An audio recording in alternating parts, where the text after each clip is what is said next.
જરા મને જવાબ આપજો પહેલા. આપણે આપણા પૂર્વજોના પરાક્રમનું પુણ્ય સ્મરણ કરવું જોઈએ કે ના કરવું જોઈએ? આપણા પૂર્વજોએ કરેલા પરાક્રમમાંથી પ્રેરણા લેવી જોઈએ કે નહીં લેવી જોઈએ? એવો કોઈ દીકરો હોય, એવા કોઈ સંતાન હોય કે જે પોતાના પૂર્વજોને ભૂલવા માટેના નાટક કરે? भाइयों बहनों, जब गजनी से लेकर औरंगजेब तक तमाम आक्रांता सोमनाथ पर हमला कर रहे थे तो उन्हें लग रहा था कि उनकी तलवार सनातन सोमनाथ को जीत रही है. वो मजहबी कट्टरपंथी ये नहीं समझ पाए कि जिस सोमनाथ को वो नष्ट करना चाहते हैं उनके नाम में ही सोम अर्थात अमृत जुड़ा हुआ है. उसमें हलाहल को पीकर भी अमर रहने का विचार जुड़ा है. उसके भीतर सदा शिव महादेव के रूप में वो चैतन्य शक्ति प्रतिष्ठित है जो कल्याण कारक भी है और प्रचंड तांडव शिव ये शक्ति का स्रोत भी है. भाइयों बहनों, सोमनाथ में विराजमान महादेव, उनका एक नाम मृत्युंजय भी है. मृत्युंजय जिसने मृत्यु को जीत लिया हो, जो स्वयं काल स्वरूप है. यतो जायते पाल्यते येन विश्वम तमीस भजे लियते यत्र विश्वम. अर्थात ये सृष्टि उन्हीं से उत्पन्न होती है, उन्हीं में लय हो जाती है. हम मानते हैं त्वमेको जगत व्यापको विश्व रूप, यानी शिव पूरे जगत में व्याप्त है. इसलिए इस हम कण कण कंकड़ कंकड़ में भी उस शंकर को देखते हैं.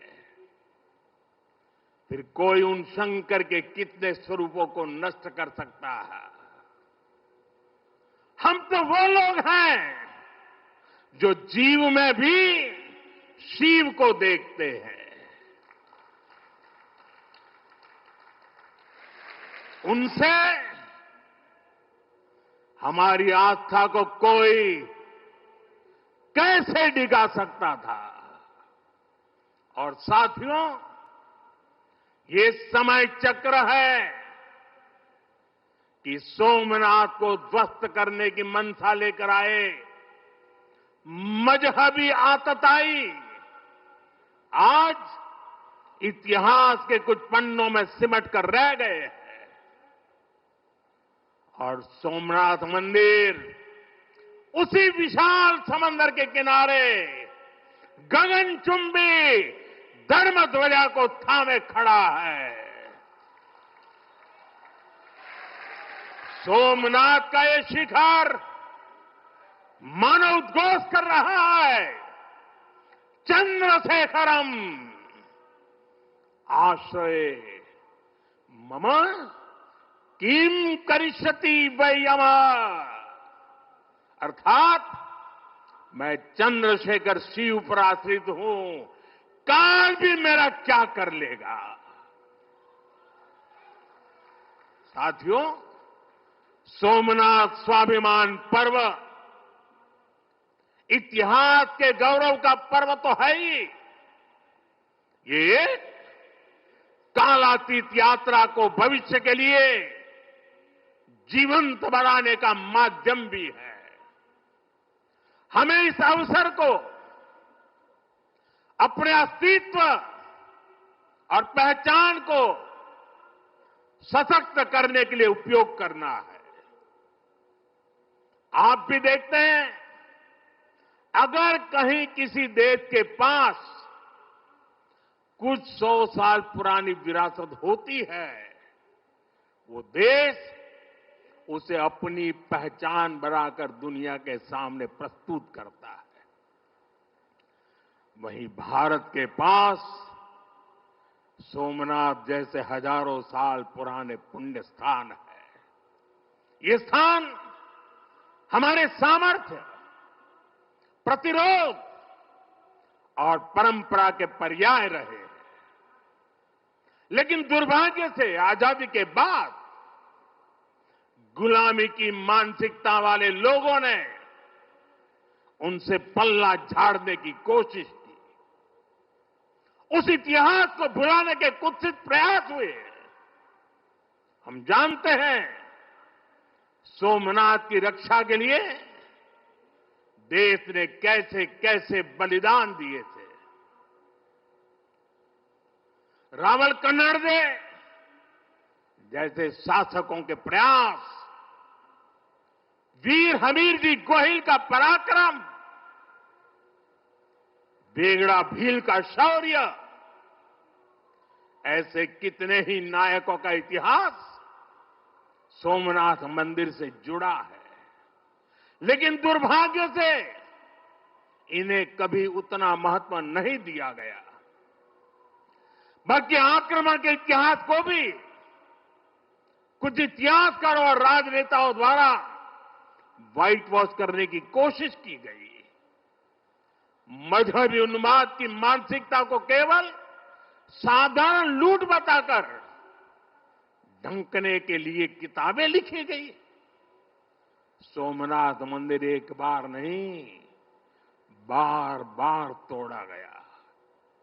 अगर सोमनाथ पर आक्रमण केवल आर्थिक लूट के लिए हुए होते तो 1000 साल पूर्व पहली बड़ी लूट के बाद रुक गए होते। लेकिन ऐसा नहीं हुआ। सोमनाथ के पवित्र विग्रह को तोड़ा गया। बार बार मंदिर का स्वरूप बदलने की कोशिश हुई और हमें पढ़ाया गया कि सोमनाथ को लूट के लिए तोड़ा गया था। नफरत, अत्याचार और आतंक का असली क्रूर इतिहास हमसे छिपाया गया। साथियों, हमने धर्म के प्रति ईमानदार कोई भी व्यक्ति ऐसी कट्टरपंथी सोच का समर्थन नहीं करेगा। लेकिन तुष्टीकरण के ठेकेदारों ने हमेशा इस कट्टरपंथी सोच के आगे घुटने टेके।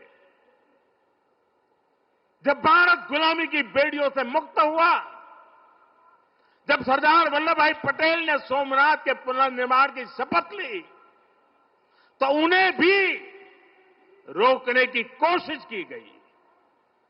1951 में तत्कालीन राष्ट्रपति डॉक्टर राजेंद्र प्रसाद के यहां आने पर भी आपत्ति जताई गई।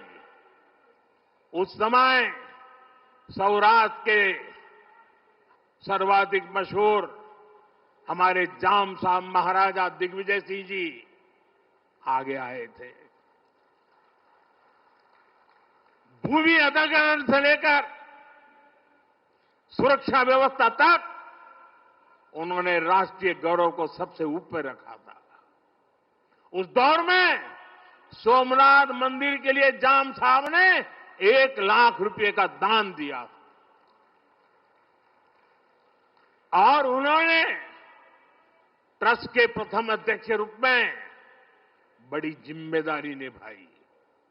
भाइयों बहनों, दुर्भाग्य से आज भी हमारे देश में वो ताकतें मौजूद है, पूरी तरह सक्रिय हैं, जिन्होंने सोमनाथ पुनर्निर्माण का विरोध किया। आज तलवारों की जगह दूसरे कुत्सित तरीकों से भारत के खिलाफ षड्यंत्र हो रहे हैं और इसलिए हमें ज्यादा सावधान रहना है।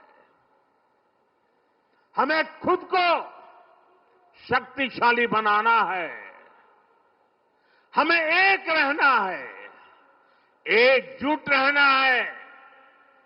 ऐसी हर ताकत को हराना है जो हमें बांटने की साजिशें रच रही है।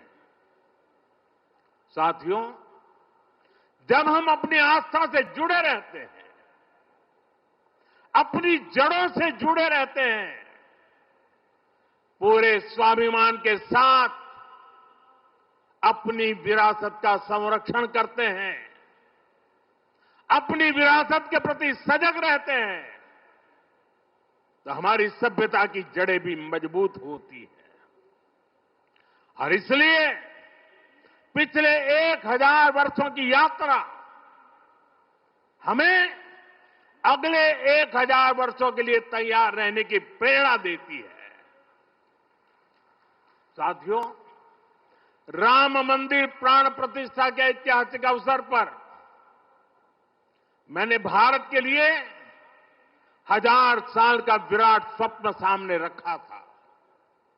मैंने देव से देश के विजन के साथ आगे बढ़ने की बात कही थी। आज देश का सांस्कृतिक पुनर्जागरण करोड़ों देशवासियों में नया विश्वास भर रहा है। आज हर देशवासी के मन में विकसित भारत को लेकर एक भरोसा है। आज 140 करोड़ भारतीय भविष्य के लक्ष्यों को लेकर संकल्पित है। भारत अपने गौरव को नई बुलंदी देगा। हम गरीबी के खिलाफ अपनी लड़ाई में जीतेंगे। हम विकास की नई ऊंचाइयों को छुएंगे। पहले दुनिया की तीसरी बड़ी अर्थव्यवस्था बनने का लक्ष्य, फिर उसके आगे का सफर, देश अब इसके लिए तैयार हो चुका है। और सोमनाथ मंदिर की ऊर्जा हमारे इन संकल्पों को आशीर्वाद दे रही है। साथियों, आज का भारत विरासत से विकास की प्रेरणा लेकर आगे बढ़ रहा है। सोमनाथ में भी विकास भी विरासत भी, ये भावना निरंतर साकार हो रही है। आज एक और सोमनाथ मंदिर का सांस्कृतिक विस्तार, सोमनाथ संस्कृत यूनिवर्सिटी की स्थापना, माधवपुर मेले की लोकप्रियता और उसके रंग, इनसे हमारी विरासत मजबूत हो रही है। गिर लायन के संरक्षण से इस क्षेत्र का प्राकृतिक आकर्षण बढ़ रहा है, तो वहीं प्रभास पाटन क्षेत्र के विकास के नए आयाम भी गढ़े जा रहे हैं। केशोद एयरपोर्ट का विस्तार किया जा रहा है। इससे देश विदेश से श्रद्धालु सीधे सोमनाथ तक पहुंच सकेंगे। अहमदाबाद से वेरावल वंदे भारत ट्रेन की शुरुआत से तीर्थयात्रियों और पर्यटकों का समय कम हुआ है। इस क्षेत्र में यात्रा धाम सर्किट का विकास भी किया जा रहा है। यानी आज का भारत आस्था को स्मरण करने के साथ ही इंफ्रास्ट्रक्चर, कनेक्टिविटी और टेक्नोलॉजी के जरिए उसे भविष्य के लिए सशक्त भी कर रहा है। साथियों, हमारी सभ्यता का संदेश कभी किसी को पराजित करने का नहीं रहा, बल्कि जीवन को संतुलन में रखने का रहा है। हमारे यहां आस्था की राह हमें घृणा की तरफ नहीं ले जाती। हमारे यहां शक्ति हमें विनाश करने का अहंकार नहीं देती। सोमनाथ जैसे तीर्थ ने हमें सिखाया है कि सृजन का मार्ग लंबा होता है, लेकिन वही स्थायी होता है, चिरंजीव होता है। तलवार की नोक पर कभी दिलों को नहीं जीता जा सकता। जो सभ्यताएं दूसरों को मिटाकर आगे बढ़ना चाहती हैं, वे स्वयं समय में खो जाती है। इसलिए भारत ने दुनिया को ये नहीं सिखाया कि दूसरे को हराकर कैसे जीता जाए, बल्कि ये सिखाया कि कैसे दिलों को जीतकर जिया जाए। ये विचार आज दुनिया की जरूरत है। सोमनाथ की 1000 वर्षों की गाथा पूरी मानवता को सीख दे रही है। इसलिए आइए हम संकल्प करें, हम विकास की ओर आगे बढ़ें, कदम से कदम मिलाकर चले, कंधे से कंधा मिलाकर चले, मन से मन को जोड़कर चले। लक्ष्य को ओझल दिए हुए बिना हम चलते चले और साथ ही अपने अतीत और अपनी विरासत से भी जुड़े रहें। हम आधुनिकता को अपनाते हुए अपनी चेतना को संभाले रखें। आइए सोमनाथ स्वाभिमान पर्व जैसे आयोजनों से प्रेरणा लेते हुए विकसित होने के मार्ग पर तेजी से चले। हर चुनौती को पार करते हुए हम अपने लक्ष्य तक पहुंचे। और ये कार्यक्रम आज तो शुरू हो रहा है। हमें 1000 साल का स्मरण देश के कोने कोने में करना है। दुनिया को हमारी विरासत का परिचय करवाना है। हमें 75 साल का ये नया पर्व भी मनाना है और हम 2027 मई तक इसको मनाते रहें, जन जन को जगाते रहें। जगा हुआ देश सपनों को साकार करने के लिए चलता रहे। इसी कामना के साथ एक बार फिर समस्त देशवासियों को मैं बहुत बहुत शुभकामनाएं देता हूं। हर हर महादेव। जय सोमनाथ, जय सोमनाथ, जय सोमनाथ।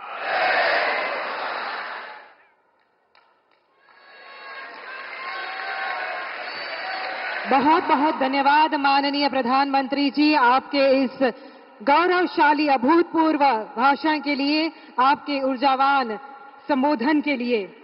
आपके प्राणवान नेतृत्व में भारतवर्ष का ज्ञान, विज्ञान, सभ्यता, संस्कार, संस्कृति विश्व के सामने पुनः स्थापित करने वाले शौर्यवान धैर्यवान सेनापति सपूत ऐसे माननीय प्रधान।